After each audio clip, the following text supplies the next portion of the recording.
Hey everyone, welcome back. Hope you're having a fantastic day so far. So at a time when Democrats are calling out DOGE to making different cuts throughout the federal government, specifically cuts to Social Security, we have another group of Democrats actually releasing a bill that would enhance Social Security benefits for the first time in several decades, an increase of, yes, $2,400 across the board. This is absolutely huge. So in today's video, we're going to be covering that bill they are just releasing, the chances of it passing, and everything that you need to know. But before we go ahead and dive into for today, if you would like to receive up to $200 in free stock or $200 in free cash, in a pinned comment below, I will be leaving a link to Robinhood. All you have to do is once you click on that link is just sign up for a free account and then simply link your bank account. You do not even have to make an opening deposit. At that point in time, Robinhood will be sending you one free stock worth all the way up to $200. And if you'd rather just have the cash, all you have to do is once you receive the free stock is just sell it for what it's worth and then transfer the cash value right back to your bank account. Okay, so once again, at a time when we have Democrats calling out Elon Musk and DOGE for their spending crackdown across most departments in the government, but specifically Social Security, we have some Democrats actually coming together and once again releasing a bill that would enhance Social Security benefits for the first time in several decades. This bill would actually increase benefits by $2,400 across the board. It would work out to being $200 per month. So here is Congressperson Hoyle breaking down what exactly she thinks needs to happen. Watch. My district has more Social Security recipients than 87% of the congressional districts nationwide. Back home, I heard a clear, urgent message from seniors. They are scared. Scared because Social Security and Medicare are not luxuries. They are lifelines. They are earned benefits, not handouts. And now they're at great risk because DOGE-led staff cuts are making it impossible to get through and breaking the agency. I introduced the Social Security Expansion Act with Representative Schakowsky, Senator Sanders, and Senator Warren because we believe that protecting the promise of Social Security is our duty. Our bill would increase the benefit by over $2,400 a year, extend the life of the program by 75 years, all without costing 91% of Americans 1 cent more. We owe that to seniors who built this country and to future generations who deserve the same dignity in retirement. Thank you, and I yield back. Okay, so there was Congresswoman Val Hoyle, the person who is sponsoring this bill in the House of Representatives. Now in the Senate, Senator Bernie Sanders is the main sponsor in the Senate. So basically for this bill to pass, it would need at least the majority votes in the House. And then in the Senate, it gets a little bit more difficult where they would need 60 votes out of the 100 senators for this bill to pass. In the House, it is much easier. However, with that said, Republicans do have the majority right now in the House, so of course they would need to have Republicans come across the aisle and vote in line with the Democrats if they want this bill to pass, but we will have to wait and see. But as far as what the Social Security Expansion Act would do, we already talked about how it would increase benefits by $200 per month or $2,400 per year. That alone obviously is a huge benefit. That would be the first enhancement to Social Security benefits in several decades.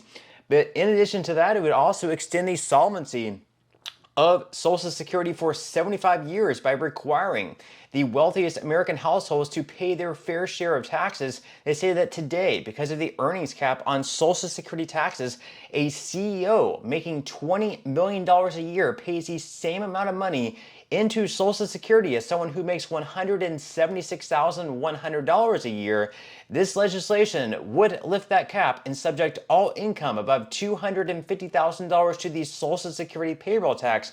Under this bill, over 91% of households would not see their taxes go up by even 1 penny. So they make a very good point there. Someone who makes, let's say, $176,100, which obviously is very good money, they're going to be paying the exact same amount of taxes into the trust fund via the FICA payroll tax as someone, for instance, let's say like a pro athlete, let's say like Patrick Mahomes, for example, or a celebrity, a singer like Taylor Swift, or an actor or an actress, someone who's making millions of dollars every single year, they stop paying taxes via the payroll FICA tax, the money that goes into the Social Security Trust Fund at $176,100. So meanwhile, they're making millions of dollars, but they're only paying taxes on the first $176,100 that they earn. If this bill were to pass, they would have to pay taxes on any earnings above $250,000 per year. That would bring a lot more money, a lot more revenue into the Social Security Trust Fund, and of course it would be solvent for a much longer period of time, because right now they were talking that within the next, let's say, 8 to 10 years, 2033 through 2035, if they are not able to bring more money into the trust fund, unfortunately there's not going to be enough money in the trust fund to be able to pay out everyone 100% of their scheduled benefit. And because of that, they're going to have to cut benefits across the board for everyone automatically by anywhere between 19 to 26%. So this first one would be absolutely huge. Now, secondly, like I mentioned, it would expand Social Security benefits across the board for current and new beneficiaries. So under this bill, Social Security benefits for current and existing recipients would be increased by $2,400 a year. It would also increase the cost of living adjustment. So this bill would more accurately measure these spending patterns for seniors by adopting the Consumer Price Index for the elderly, or CPIE for short. Older Americans, by and large, are not going out on spending sprees, buying big screen TVs, laptops, or other latest high-tech gadgets. Rather, they spend a disproportionate amount of their income on healthcare costs and prescription drugs, which would be reflected in the formula for calculating COLAs under this legislation. So the CPIE would weigh more heavily towards healthcare costs, whether that's prescription drugs or anything else, whereas CPIW is more reflected towards people, perhaps in their 30s and 40s, who are going out and buying the latest iPhone or the latest TV, things like that. So the CPIW on average is a little bit lower than the CPIE, so you would expect to receive a higher cost of living adjustment just by a little bit every single year, but certainly that adds up when you count, let's say, 5, 10, 15, or even 20 years. Additionally, it would require millionaires and billionaires to pay their fair share into Social Security. So basically, people would be paying more taxes into the trust fund. It would increase the solvency out past 2033 or past 2035, all the way out to, let's say, 2100 and even beyond. It would also improve the special minimum benefit for Social Security recipients. So this bill would help low-income workers stay out of poverty by increasing the special minimum benefit and indexing the benefit level so that it is equal to 125% of the poverty line, or over $18,000 for a single worker who had worked their full career. This is another huge one, that for those who are receiving the special minimum benefit, you're actually receiving below the federal poverty line right now in 2025. If they were to increase this to 125% above the federal poverty line, that would be a huge increase. It would work out to right around a $550 per month increase. This would be even bigger than the $200 per month increase across the board.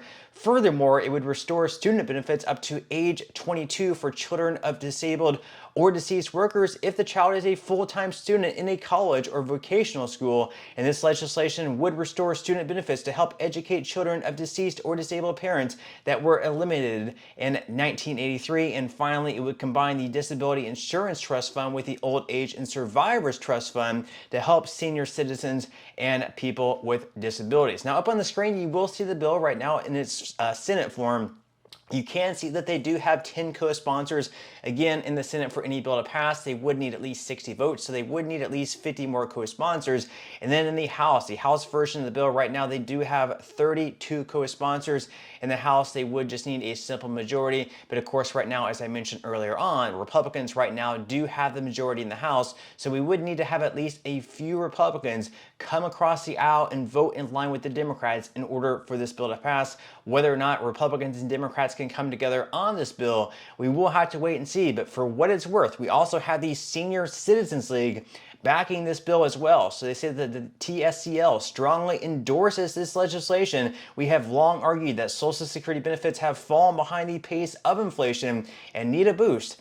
And to improve the program's finances, we have frequently called for Congress to raise or eliminate the income thresholds on Social Security payroll taxes. So the Senior Citizens League is throwing themselves behind this bill as well for what it's worth. But at the end of the day, we will need Republicans and Democrats to come together to vote in favor of this bill for a $200 per month increase to take place. But with that said, leave your thoughts and comments below. What do you think about this bill? Is there anything that you would like to see added to it? Leave your thoughts and comments below. I would definitely love to read them. But that's all we have for today's video, and I will see you in the next one.